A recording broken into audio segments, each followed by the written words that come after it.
अगर आप 6 रियासतों को, बिहार, मध्य प्रदेश, यूपी, राजस्थान, गुजरात और हरियाणा को मिला ले, यहां पर सीट होंगी 392 और सिर्फ 34 सीट की जरूरत पड़ेगी हुकूमत बनाने के लिए। एक कॉन्फ्रेंस की माली इमदाद हुकूमत में की, उस कॉन्फ्रेंस में किसी ने उठकर कहा कि कैसे हम आईनी हिंदू राष्ट्र को हासिल करेंगे।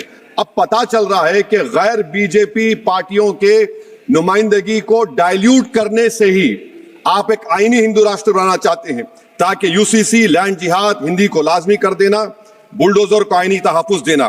सर, डबल इंजन का सरकार, डबल इंजन सरकार क्या है? जादू, उसका जादू यह है कि इंजन शुमाल का होगा और ताकत जुनूब से आएगी। सर, नतीजा यह होगा कि जुनूबी हिंद के तमाम रियासतें अपनी आबादी बढ़ाने का काम शुरू कर देंगी। क्या यह मुल्क के लिए अच्छा होगा? तो तशवीशनाक होगा।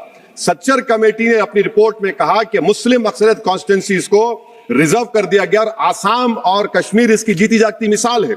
आसाम में 30 ऐसे असेंबली हल्के जाते थे जहां पर मुसलमान जीत के आते थे, उसको 23 कर दिया गया। ये जेरीमैंडरिंग नहीं है तो क्या है?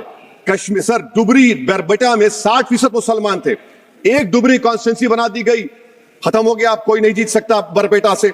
दूसरा मिसाल दे रहा हूं सर, अनंतनाग रजौरी का, कॉन्स्टिट्यूंसी शुरू हो रही है कश्मीर में कोई और खत्म हो रही है जम्मू में, कोई रास्ता नहीं, कोई तहजीब का हिस्सा नहीं मिलता।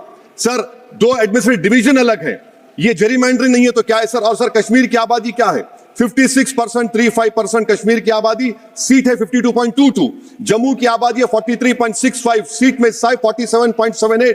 ये जेरीमैंडरिंग है तो नहीं है तो क्या यही होगा? सर, मुस्लिम अकलियत को तो बीजेपी टिकट नहीं देती, रिजर्वेशन दूर की बात, मगर क्या यह मुल्क के मफाद में है कि इस ऐवान में 18 करोड़ की आबादी के सिर्फ 4% एमपी जीत कर आएंगे? ये आपकी मुल्क से मोहब्बत है? ये राष्ट्रवाद होगा कि 18% सिर्फ 4% आएंगे जीत कर? आप फैसला कर लीजिए। ट्रेजरी बेंचेस को सोचना है, अगर वो भारत से मोहब्बत करते हैं तो तशवीशनाक बात है, अगर बिल कानून बनेगा तो फिर आप भूल जाइए, यहां पर तो और कम हो जाएंगे।